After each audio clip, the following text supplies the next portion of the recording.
My name is Terry Messenger, and I am a Hey, and welcome to Terry Messenger's Genius Zone. And, this is the place in the space where you are going to get your own free masterclass absolutely free.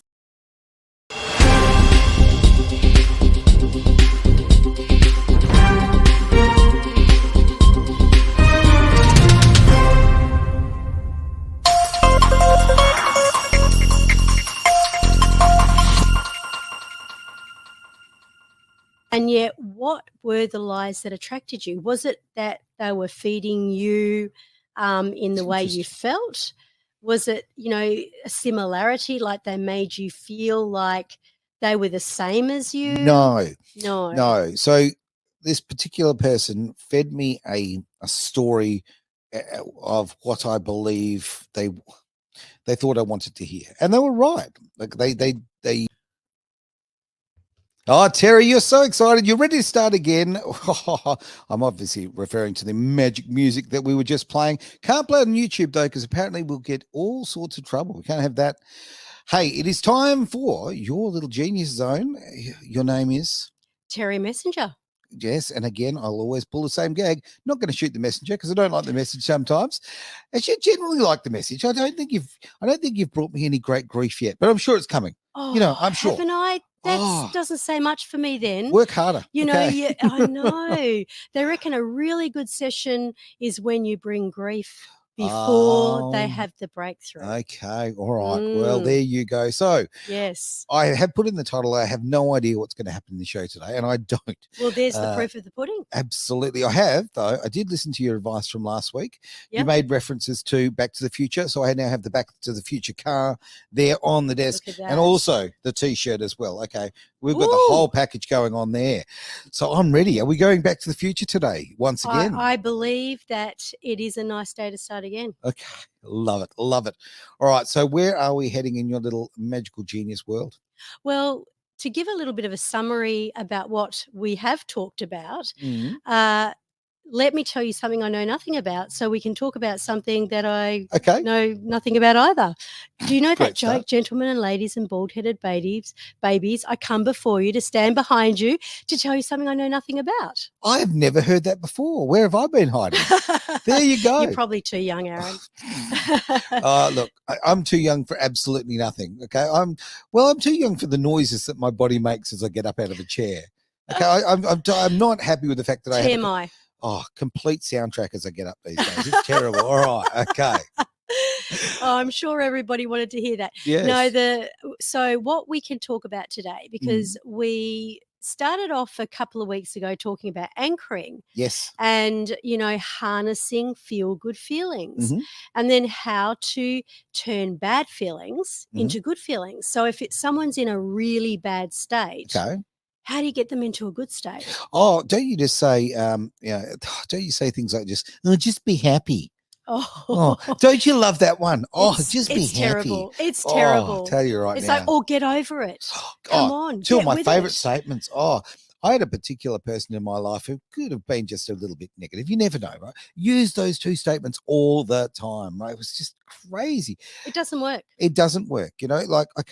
People want to be happy. Well, I think so anyway. I certainly want to be happy. So surround yourself with great people and it tends to happen, right? Yeah, absolutely. 100%. But did you know that you'll lose people immediately? You'll lose influence with them if you tell them to get over it. So true. Or if you say, come on, you can do better than that. Sometimes you got to kick people up the butt.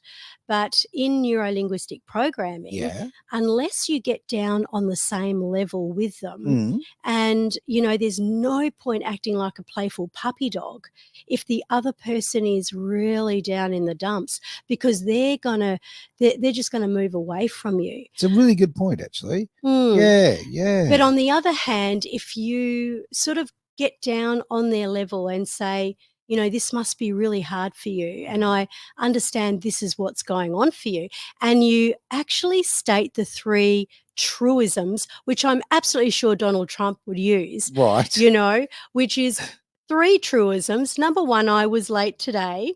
Number 2, yeah. we're sitting in Edge Radio Studio. Yes. Number 3, Aaron, you're wearing a hat and I'm wondering what tricks you've got under the hat today. This is going to be a great session. Look at you go. 3 for 3, okay? And somehow work Donald Trump into that. I don't know how, but there you go. But do you see what I just did, though? Yeah, I do. I do. And you probably believed it. Well, yeah, I did. Yeah. Oh, you were convincing. I'll tell you right That's now. how you convince people. Okay. But if you say something not true, you lose that person straight away. Yeah, okay. So if you're standing up in a law of court and you present 3 facts. Sure. And they are absolute hard, cold facts that is very obvious. And then you come forward with your punchline, whatever you want to call it. Right. It's believable. Oh, look, I would have believed everything you said if you hadn't said in a law court. I know, but I deliberately did that. Yeah. I mean, in a law court, look, facts don't matter in a law court. You could say 3, you could say 3,000 facts in a row. It doesn't matter. It's narrative driven and it's financial. But what if it was you, though? What if you were the one standing there giving the facts? Well, I have been in a law court. I've got to be so careful about what I say right now. But I've been in the court and I have said absolute categorical facts, provable, whatever facts, there and there, right out there. And it means nothing in that environment. So, yeah, I understand where you're going. But were they objective, though? Yeah. Like, were they objective facts? You see, if you make facts about, for example, the courtroom, so that there's no argument, it's not like this person versus that person. It's, you're stating things about the courtroom. You're stating things about what the judge just said. You're stating things about, what the case is about, as long as it's a fact, and then you lead. I think that works in the real world, but I just absolutely don't believe that the courtroom is the real world. I have absolutely no argument about that. Yeah, and this goes from anyone's point of view, whatever court you happen to be in. Okay, we grow up and we believe that the world is, when you go to court, it's justice. It's justice. Well, no. It's actually 2 words. It's just us, and we're not one of them. Oh, right? Just us. It's a very different environment. So in everyday life, I thoroughly agree with you as far as speaking facts and reinforcing that with people, and that's a great way of building trust. I just take your example and I don't run with it. Well, that's okay. This is one of the things that they teach us to do this for is, let's just say in a therapy session, and you've got someone who wants to break a pattern or they need to get out of a certain situation. And you're saying to them, well, as you're sitting here now and as you're listening and you can hear my voice, and as one leg is nicely placed over the other, isn't it great to know you are going to become the best version of you? Yeah, because you've just built little steps. Okay, you've built a foundation so that you've used facts. You've been exactly that. You've built a foundation of facts. So therefore, the comment at the end has extra gravity. Yeah. And you know why?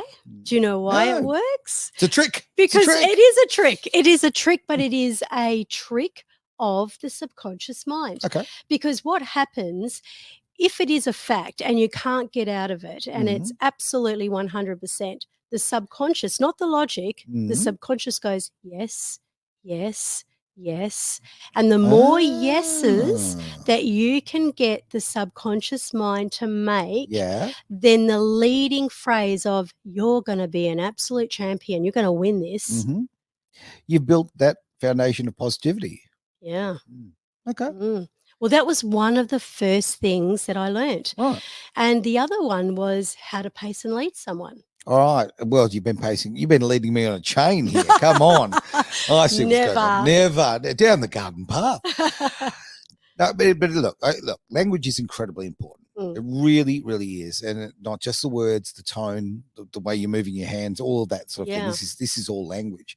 You can, look, you can build people up, you can tear people down with the use of the same words used in a different way can make a big difference. So I can see the power of using those techniques to reinforce things. I can definitely see the power of that. Yeah.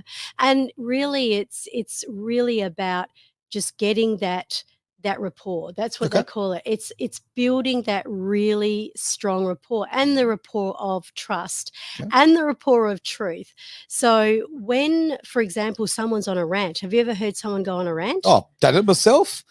We all do it. I'm quite a ranter. Yeah. So, for example, if someone's on a rant, and you obviously want to break them free of that rant, you don't want them to keep going, because where they're going to end up, especially if they're really angry or they're going down the rabbit hole, right? Okay. So what do? Tell me. You repeat what they say. You repeat back to what they say. But here's the strange part. Right. When you actually repeat back, you don't have to say it word for word, but you repeat it back. They forgot they even said that. Really? It's true. Really? You keep doing it enough, they're going to go, wow, how did you know that about me? Wow, you really, I think it's interesting, because when you're in a rant, as I say, look, hand in the air. Oh, guilty as charged. I get on rant sometimes, and when I do, it sometimes just becomes the momentum of the rant, and you not almost forget what you're upset about, but at the same time, you're lost in that momentum, and you'd actually like to get the hell out of it. Oh yeah. Yeah. So if somebody can say something in a positive manner to pull that back, well, that's a great thing. So it's called pacing and leading. Okay. So you're building rapport. So one of the things is you've got your one leg over the other, right? Yeah. I've got one leg over the other, even though it's not exactly the same way as you. Your arms and my arms right now are very similar. You're mirroring me. But I wasn't deliberately doing it. It was just happening. I think it becomes a bit of a habit. So it does. Yeah. So it is true, though. That's exactly the right phrase. It's mirroring, but not sarcastically where it's exact. Yeah. And so just kind of like, sitting there and doing the dance of life. Okay. Like, I remember I used to run these classes every Tuesday night, and this was at the clinic when Ian and I were running a clinic, and, somebody called it like a backstreet casino, because Tuesday nights we would have all these people in the community rolling in, because I was only charging $15 a head. Okay. And so people would be coming in from all lining up, queuing up, and reception would be literally packed out. And I was in a really bad way this particular night. But anyways, I was having to take this class. I was in a bad way. And one of my students, who was absolutely incredible, he was a personal trainer. He was only a young bloke, but he'd become an absolute expert in neuro-linguistic programming. Right? Yes. Okay. And anyway, I sat with him, and we're both sitting on a stool together. And anyway, I started. One stool, gee, that's I know comfy. He had his and I had mine, so we were side by side. Yeah, not sharing cheek by cheek. Yeah, Gotcha. And we're sort of talking the way you and I are talking now, right? And the class was watching, and I didn't even know, because he was so good at what he was doing. It became an absolute art for him. And in about 5 minutes, I thought, I feel different. Really? I feel better. Okay. And then I thought, you dirty old stop out. He's NLP'd me, right? And what he'd done is he paced and led me with my breathing. Really? I am not joking. That's some skill. Yeah. Okay. So I would breathe, and he would breathe, and I would breathe, and he would breathe. And then after a while, we went into synchrony. All right. And then he was pacing me with my breath. So sometimes you pace people with your words, but when you repeat it back, and as I said to you before, and then you lead them, so you take them from that rant. Chances are, if they're in a really good rant, though, that won't bring them off. The trick? No, Okay. it won't. Okay. Not the first time. Right. So you've got to do it about 3 times and keep on talking to them and repeating back what they say. Oh, so you said that you were unfairly treated in court. Or you say that this, and then it's like, they heard me. And then you go off on another story. Well, what about if you could win the next case? What if it all went different and in your direction next time? Now, what happens is it causes them to go inside. Right. And as they go inside, and how do you know if they go inside, by the way? Do you want to know how? Yeah, let me know. Okay, who wants to know how? Okay, so what happens is when they go inward, you'll see their eyes. And their eyes start to move. So if they're just staring straight, they're going to go back into the rant. Okay. Well, yeah, because when people rant, they tend to be quite kind of focused on a point, really. Locked in. Yeah. They get really locked in. But when a person is internalizing and thinking about what you just said, their eyes will move in a specific direction. Now, I'm curious on this one because the old it's if they look up and to the right, they're looking for a bit of a fib, right? For memory. If memory serves you correctly, they're going into the creative part there, right? They are. That's correct. So, okay, where do they look in this case? Well, even if they are going up to the right in the creative, because remember, we're not coming from the detective place. Okay. So we don't look at it that way. We'll look at it more as they're thinking about that, or they're making that a reality in the eye of their mind, like they're creating it. Do you know what I mean? Like, imagine if I could win the next case. Yeah. You know, what would that look like? And if their eyes are going upwards, you know that they're visualizing it. But not everyone's visual, Aaron. Mena. We're all blokes. We're all very, very visual. Okay, but then you get that's why Mills audible. and Boons are written for women. Okay, I see. Is that what it's all about? Yeah. Makes sense. Look, I'm just joking around, but no, it's true. We're different. Okay, and yeah, you're absolutely right. Men are from Mars and women are from Venus. Is that how it goes? Yeah, and the rest of them are from another planet further out. Fair enough. Yeah. Fair enough. So yeah, when their eyes are moving away, they're going into thought. Okay. All right. So what if their eyes are sort of darting left, right, and centre? What do you do? What's that all about? They're overwhelmed. Interesting. There's a lot going on in their head. All right. So it means that they might have a few thoughts happening, which I know my eyes are probably darting around a lot today. No, well, you've got a lot to go. But I've got a lot to contend with at the moment, I will say that. Right. But that's how you can tell. So their eyes going upward, it's visual, going downwards, they're going into their feelings like, I wonder how that would feel. And if their eyes are moving from side to side, they're kind of creating it as a sound, like what? Really? Yeah. And that's how you know how people function. So that gives you an idea into the little psyche, if you like, of how they process. Yeah. So, you know, if you were teaching your kids, you know, by utilizing their language. So if they look up a lot, you know that child is visual. Okay. But if they look down a lot, you know that they're kinesthetic. So they're better off to do hands-on stuff. Okay. And if they're sort of looking side to side, then it's better to talk to them. Now, I find that really interesting because if children are looking down, they're normally, my take is they're nervous or there's concern. Well, yes, that can be. And that's a feeling, right? Nerves is a feeling. Sure. So if they are looking down, for sure, they're in their feelings, but it doesn't necessarily mean it's bad. Okay.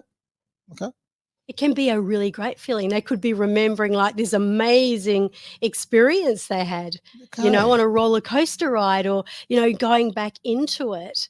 And you'll see how they do it. Usually when a person's trying to visualize the memory of, say, a fast car, you'll find them, if they're going back into the memory, they'll even might turn their head. Is that really? It's like, you know, they're trying to capture the memory, but that's because they're bringing the memory back. Oh, right. Yeah. It's interesting. It's like, are they looking sideways because it's zoom? I don't know. Come on. Well, that might have something to do with it, but I think unlikely. So really, I guess getting back to the topic of discussion here is when you're talking to someone, you're pacing and leading them and you're getting them out of that rant. I guess it's always good to take them to a good place. I would think so. And then how do you anchor them? So if you become a really good, you know, steward of this stuff, you can start talking to them about the things that they need to hear about, or the things that light them up, all right, or the things that make them feel great. And that will take them out of the funk of the negativity. Not necessarily straight away. Okay. You've got to work on it a little bit. Well, to be frank, if it was too quick, right? If you went there too quickly, I would think, has this got the legs? Right? This is ridiculous. Yeah. I would think, some baby steps are needed here. Yeah. And the baby steps are definitely the rapport talking. Yeah. So, well, what's happening? Like, okay, getting them away from the rant, and, that must have been really hard for you, really empathizing with them. And then kind of asking them a question, because that's always a great way to divert them. Okay. What if you're dealing with a bit of a drip like me? So what I do is I overshare, right? And I build rapport with people way too quickly, right? So I could meet someone. I can do a Forrest Gump. I can be there on the bus stop and start a conversation with somebody. And I don't because I want talent. Is it? Well, see, to me, from that point of view, I want to have real conversations. I don't want to talk about the weather. I've got no interest in, that kind of thing. I want to know what makes people tick. What makes you smile? What are you thinking about? And then in the wonderful moments of your life, what are you thinking about in the darkest moments of your life, right? So, but I will start a conversation with complete strangers. Yep. Like a little side note on that. Good old Hawaiian t-shirts. Best way in the world. You walk into a service station, it starts a conversation. You talk to the person behind the counter. Now, very impressive. It's a really... I like that shirt, by the way. It's a winner. I like this one. But where I'm going on this is like, okay, it makes me happy to walk into, say, a service station. Yes. And someone who's having a rough day or just a day of, boom, boom, boom, it's on autopilot, kind of life. I like the fact that when I've walked out, they've got a smile on their face and I brought a little happiness. I may have been 30 seconds of happiness, but I've done that. And I've instigated that with a shirt, right? Okay. That's one of my little techniques in life, right? That's how I like to live my life. Now, what I'm getting at is you said about building the rapport. Well, sometimes I'm poor at that because I don't bother building the rapport. I just kind of take it on kind of face value when I meet people that they're going to be cool. And I kind of go. But what if that is rapport, though, Aaron? Is it? That's the thing, because you're using your clothing. You're wanting them to be happy. You're wanting to impart that. Yeah. That's huge rapport. Oh, look, I don't know. Because we're talking about people in the public here, aren't we? We're not talking about a friendship where someone's sitting down and they're really down in the doldrums. Yep. I'm talking about someone who's with you that's close. Oh, no, I understand. Yeah. So if you go into a service station and you're wearing a Hawaiian shirt. Yep. And you're saying that how you said you're a drip earlier on in the conversation. Well, a real NLP statement to that would have been a drip. You mean you drip like a tap? This is another point, making everything literal. Right. Yeah. Okay. Yes. That's interesting. With a little bit of humor, because that has got a little bit of life humor. needs a bit of humor. Absolutely. Right? And self-denigrate a little bit occasionally, it's good for the soul. It is. I believe that. And look, I had people that I was training around me, and they became so immersed in NLP and in having a good mindset that they would not tolerate it if I was having a bad day. I was their teacher. You can't have a bad day. And I used to say to them, let me roll around in the mud. I'm allowed to roll around in the mud for a while. Okay? That's a really interesting way because it's thinking about it. Because it's not unhealthy to feel your feels. It's not unhealthy. It's healthy. You know what? Anger, sadness, all these things are negative, granted, but you have to have them. Without them, you are not a rounded human being. You're not living a proper life experience. If you walk around blissfully happy all the time, right? First thing I'm going to ask is, what are you on, and can I get some? No. True. But it's not a real life, okay? You're not growing as a person. You're not finding out about what makes you tick. I have known people that live like this, and actually what I found is later in life they become quite unhappy. Right? Or that's been my because experience. they've acted like they were happy? Because they have just put so much effort into basically putting on that happy persona all the way through, that behind the scenes that they haven't been that. And one day they just explode. I've actually heard that too. Yeah. Yeah. Yeah, I know two people have done that. And it's, I mean, and they're not particularly old. I mean, I'm talking about both these people will be in their 40s now. Right. So, still a long way to go. And I kind of feel sad for them because they tried to run the life of ignorance is bliss for so long. Not. Ignorance is definitely not bliss. So they fake it and then they explode because they've been not facing up to their truth. Yeah. And then they also realize that the other thing with one particular person in this case is they realize that they've just been living life in this unbelievably safe way, and therefore they've had no experiences. So when they now have conversations with people, and now we're getting into ages where people want to have more meaningful conversations, right? Yeah. And not as superficial, they've got nothing to offer. Right. Yeah. And I mean, let's face it, the closer you are to a person, the more you know them. Of course. Absolutely. And of course, they're the ones you love the most. Yeah. So when people are real, you're getting to know them more and they're being authentic. So therefore, they're more liked. Like even in the coaching space, we say, don't try to be perfect. I mean, don't hang your dirty laundry out right there on the time. Sure. But kind of like go through what you're going through. And then on the other side of it, like I'll share my little drama on another show, perhaps in a couple of weeks. Right. But right now, when you're immersed in the actual situation, you've got to deal with it first. I mean, with the support system, with all your friends, and then on the other side, you can share it.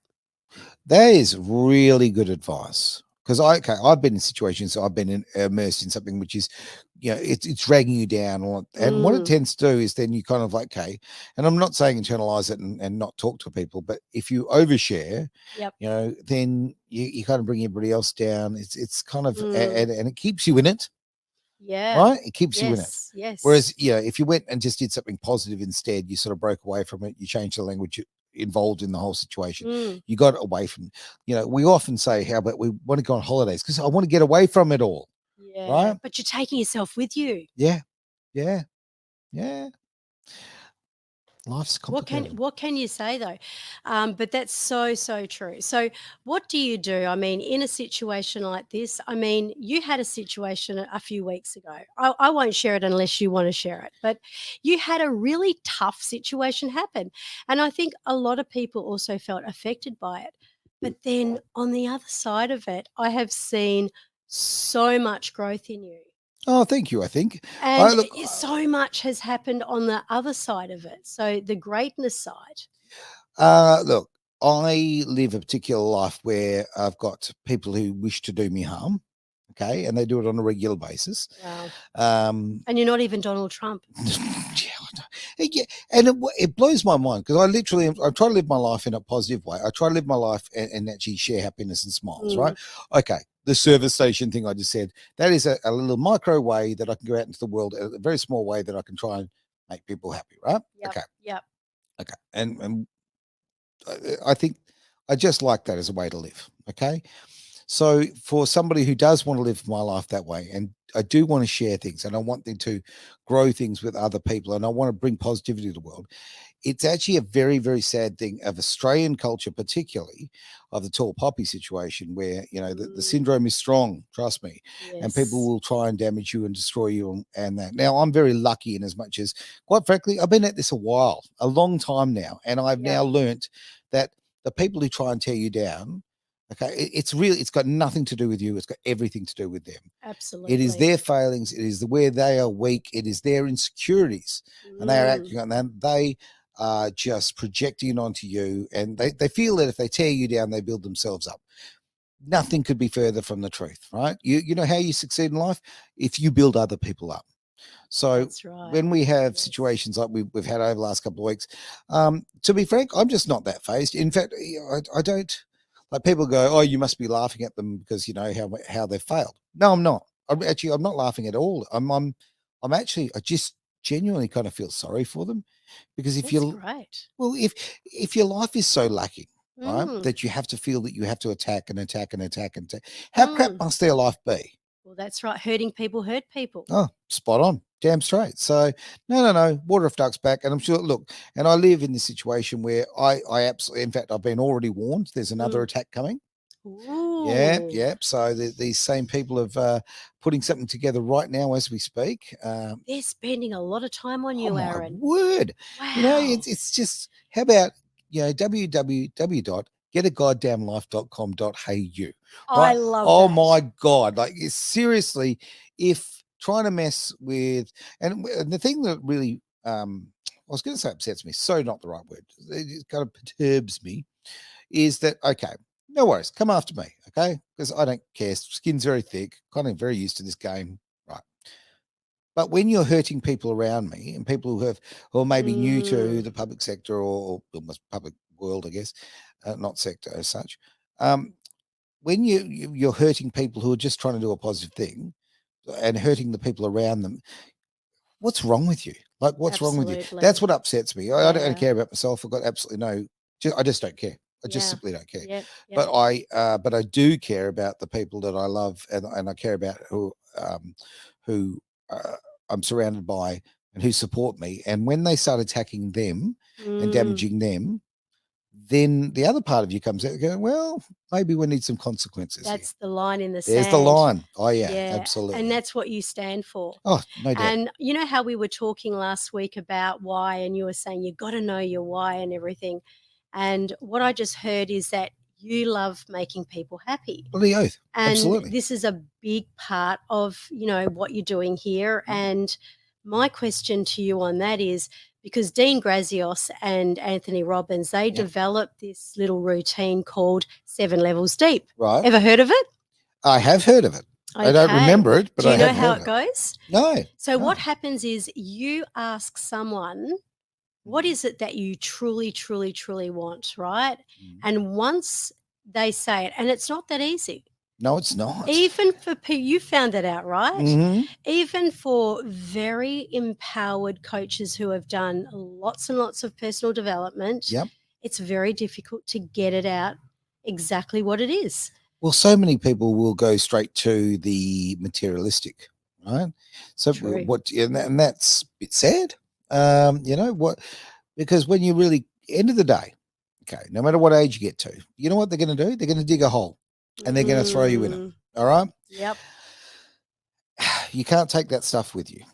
Exactly. You're going to be thinking about, I love this saying. Even though it's a bad negative thing, but it's a very positive flip on it.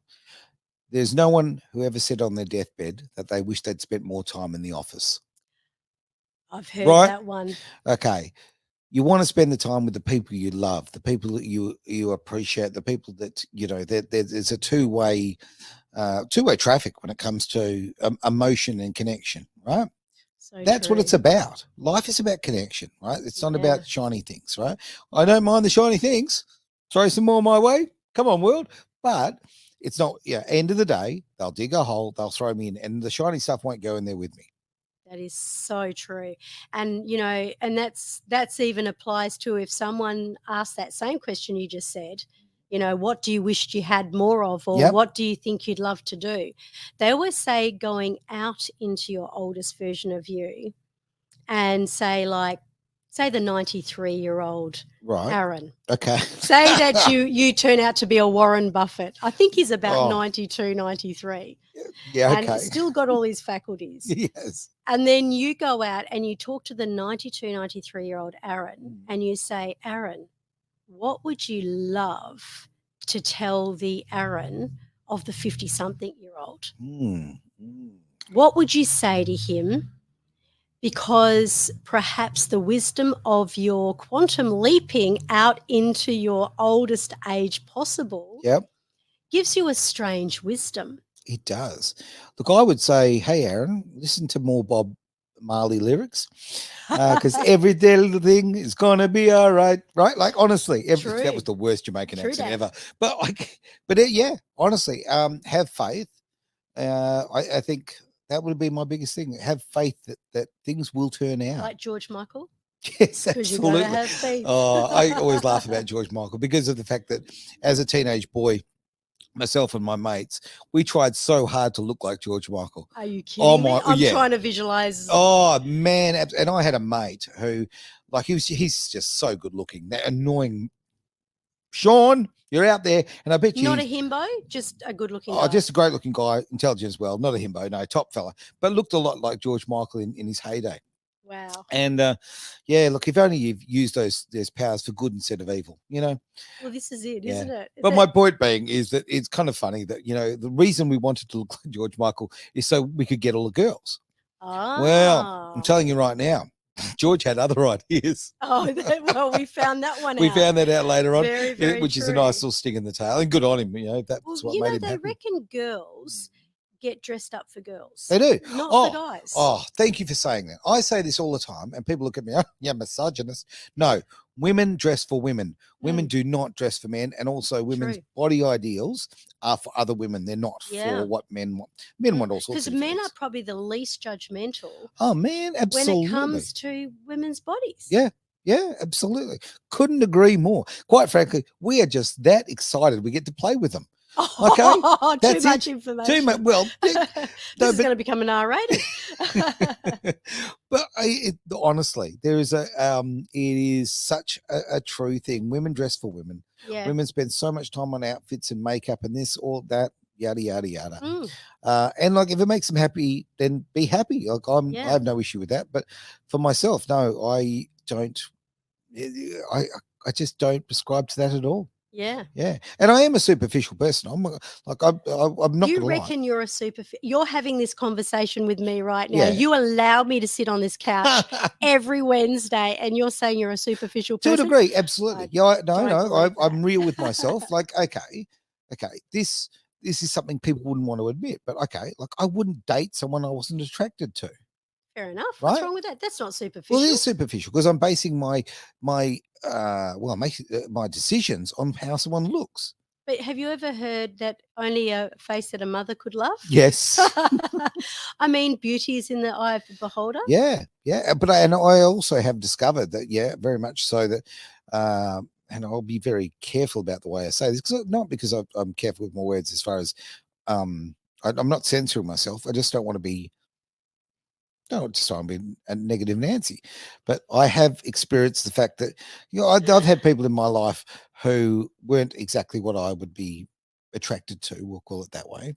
But were you with them? With them, yeah. And you then were with them. Yes, and then you were with them, but you weren't attracted to them. Well, not like massively attracted to them, right? Okay. Well, why were you with them?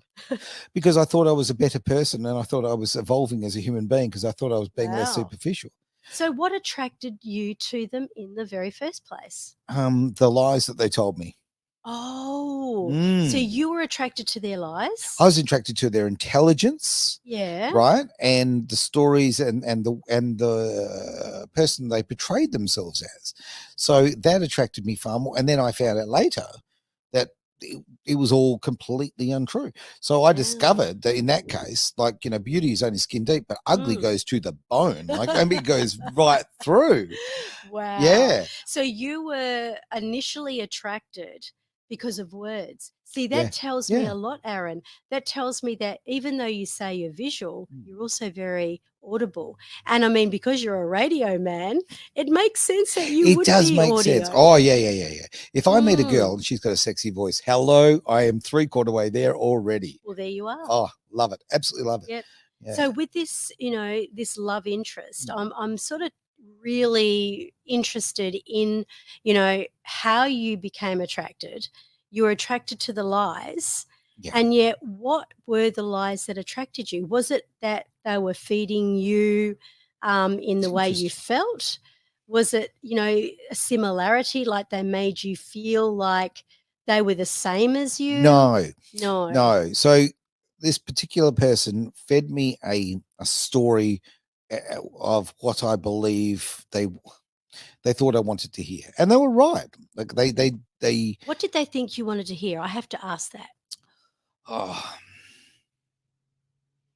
Even if it's not content, like things like what tickled your fancy that they felt that you wanted to hear? Was it compliments, for example? No, Was it I love hate yous? compliments. Do you hate them? Yeah, a lot of hate them. people do feel very uncomfortable. Was it I love yous? Was it No.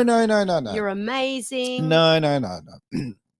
Just a person who really understands the male ego and the psyche of a man, particularly a very good at controlling a manly man. Wow. So this person's quite psychological. Quite a sociopath. Yeah. Wow. Or narcissistic? No, or both. You can have one without the other. But so tell me what the difference, like if you were saying sociopath, narcissistic. Yeah. So okay, well, sociopath. Okay, and the game play between a sociopath and a psychopath is pretty well the discussion of one is made and one is born, right? So a psychopath is born. Okay, so they are a psychopath from birth. Okay, a sociopath develops over time. Right. So they could be someone who's just got kind of a narcissistic personality or something on the borderline personality disorder. Yep. Right, but then something will trigger it and they'll push them into being a sociopath. Oh, okay. Yeah. So these people are not born that way. That's they the theory. Become that That's way. the theory. So they must have become that way because of childhood experiences. Spot on. Yeah, generally it's trauma in childhood that turns people like this. So sadly, I've done a lot of research on this. Okay, that's good. That's really good. Yeah. You know thy enemy. So, I mean, with regards to that then, was this person narcissistic? Yes. Or sociopath? Well, both. Even both. Stephen? No, far more sociopathic than narcissistic. Yeah. So the narcissistic element is actually really well hidden by sociopaths and psychopaths. So because they're very good at, and this is a narcissistic trait, they can mimic things, right? So what they do is they will look at people like you were talking about before, how we're sitting. Yes. Yeah, so where we're sitting, right? So am I a sociopath? No. I know enough to trust me, you're not one. So a sociopath will literally, and a narcissist, these two will do the same thing. But narcissists particularly will learn the behavior and they don't. Okay, so say for argument's sake. Yeah. Okay, let's just use a stupid example. I walked out of this room and I banged my toe on there, right? On the road case there. Ouch. And I hurt myself, right? Okay. And I yelled in pain. Okay. Now, you as a normal human being, okay, would like, or whatever, you make that kind of right. Okay. Yeah. Whereas a narcissist, right, there'll be a tiny delay, right? Very small delay, and then they'll do it, right? Do you know why? Oh, it's learned behavior. So it's the narcissist that stubs their toe. No. If I did, and the narcissist is watching. So what a narcissist does is they watch behavior and they learn. Oh, okay. Right? So they're not actually responding out of a genuine. It's not genuine care. No, they're it's an actually act. Watching to see what happens first, and then doing that. That's so strange. Yeah. And like they've become better and better as they go with it. So like. The most defining way to really, if you like, people go, narcissist. The term gets thrown around left, right, and center at the moment. Okay, it's one of the buzzwords. Okay, now because anyone who takes a selfie, which is all of us, okay, apparently we're all narcs because yes, we're all all the time, right? No, that's not narcissism. That can be lots of things. It can be self-confidence. It can be all sorts of stuff. But with narcissism, the fundamental difference when you take all the other little traits out is. Do they experience empathy? Narcs don't experience empathy. So if they do show you empathy, they fake it.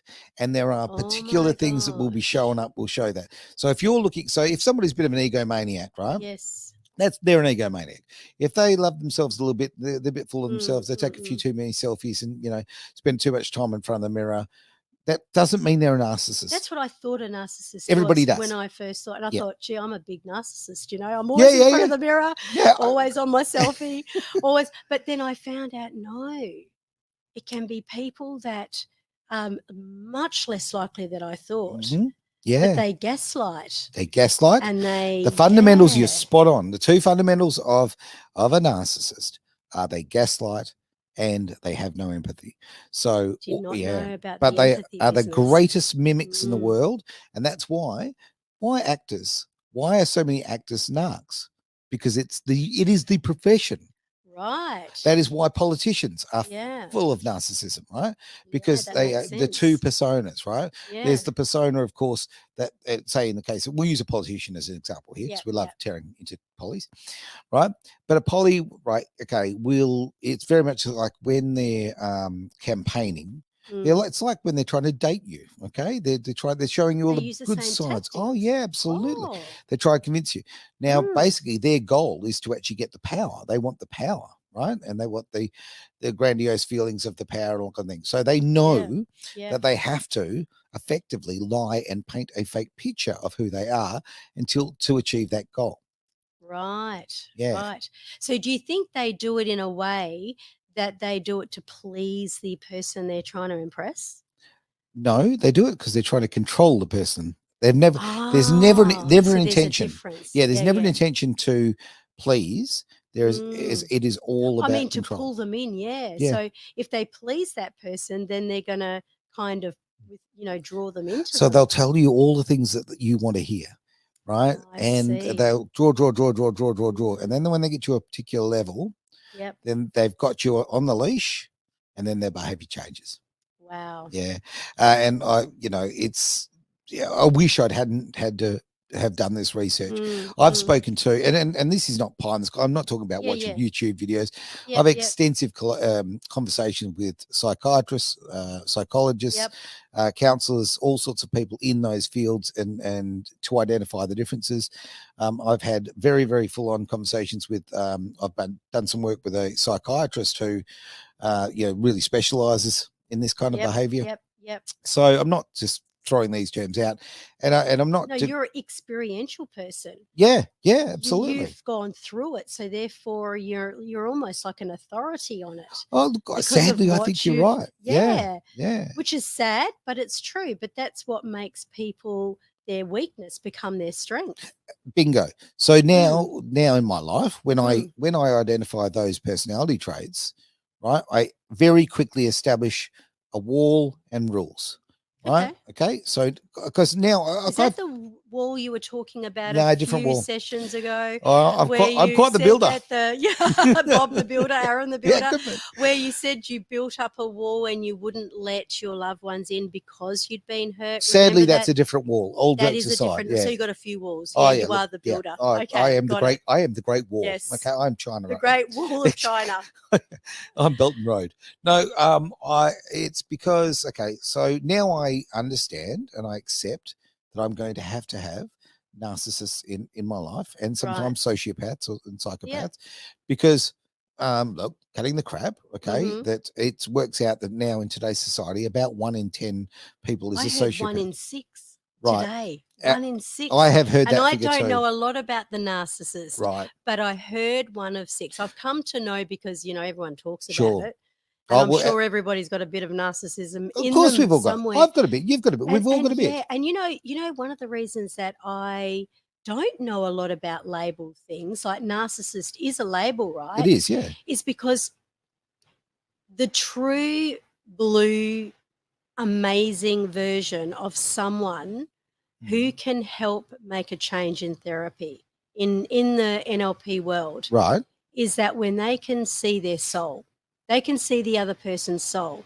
So when I used to see people in clinic, if I could not see them, if they wanted to, say, shed the kilos. Did I say this before on a podcast? That's all right. Where, if I saw them being as huge as they were saying, I thought we've got no hope here. Right.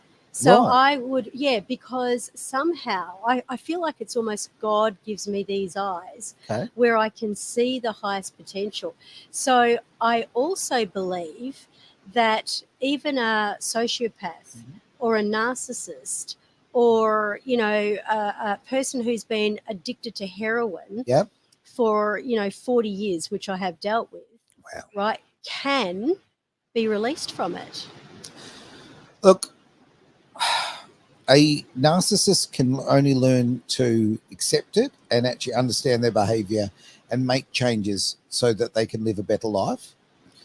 With the 1 in 6 figure that you said before is now the current figure that they're talking about of narcissism. So we're talking about one sociopath per 10 people, one narcissist. Wow. Right. So, okay. That's the current kind of stats that they're playing around with. That's crazy. It is crazy. So if you have 5 or 6 people in the room, at least 1 or 2 of them are suffering.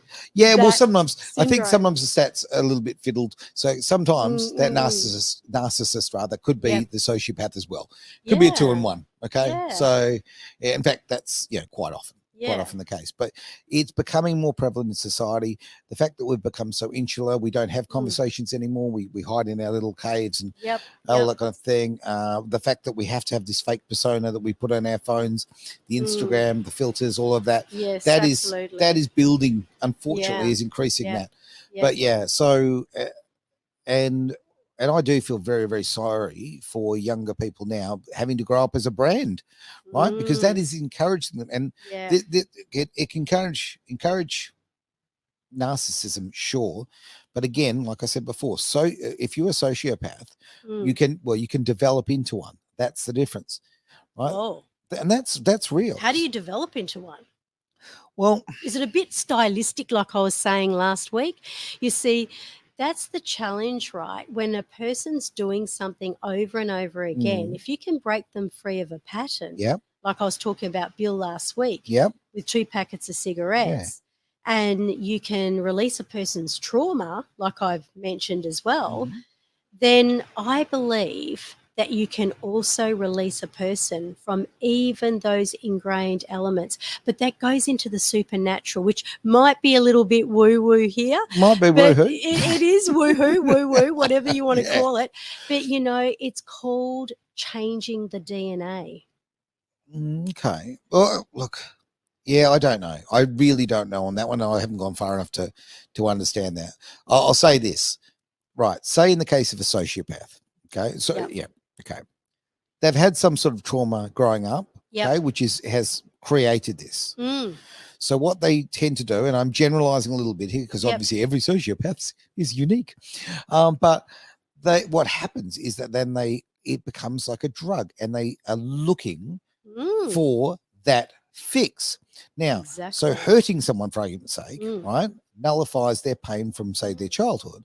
So they find, if I hurt this person, look at this. This is almost sexually exciting to them, right? And in some cases, it is sexually exciting to them, right? That's something actually the numbers are increasing on, which is horrendous. Well, so what happens is then that kind of dulls that pain, right? And then they can go through a good period of life where they can manage themselves for a bit. But then they're going to need the fix again.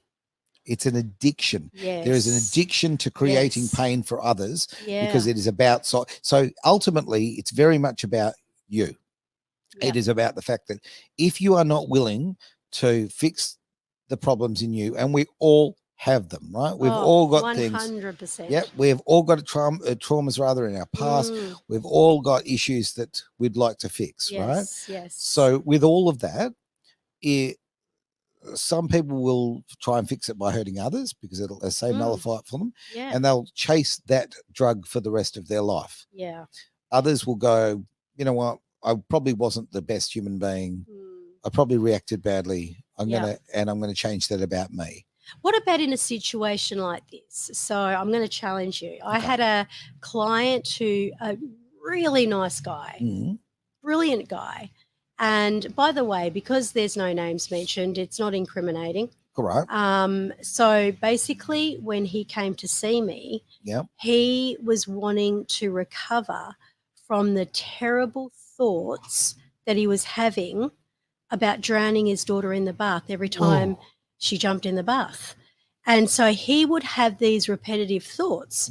And so... Sorry, just to clarify, had his daughter passed away? No. Okay. So, even worse. No. So he was actually having these He was fantasizing about killing his own child. But he knew he was doing it and he hated it. So he should. He couldn't help it. So, you know, what I'm saying is whether it's alcoholism or whether it is anorexia nervosa or whether it is, you know, narcissism or whatever it is, I have actually seen people come back from it and completely release it. Look, I like what you're saying there because I absolutely think that people are not a lost cause, right? I think they can be saved. you know, and as I say, like I can look at myself, I can look at my own behavior in the past, the mistakes I've made, and I think, okay, you know, clean up aisle 4, right? Take some personal responsibility and get I like it done. that, aisle 4. It's always Why aisle 4? I don't know. It's always aisle 4. So no, and I think anybody, even people who are doing really, really destructive and horrible things, I think there's room in you, right? Yeah. Okay, but the ego can't do it. See, our human logic cannot do it. Like if you go to a counselor or a psychologist, they can't do it. No. Only people who understand the subconscious. So anybody who can work with the superconscious or the subconscious that can actually change the DNA, that can go back in their timeline and literally, like we were talking about last week, Back to the Future, and recreate. So, you know, for example, I had a very close relative, very, very close in my own immediate family, and NLP saved her life from anorexia nervosa. That's a big call. That's a very big call. It's a huge call, and she was that far away from death.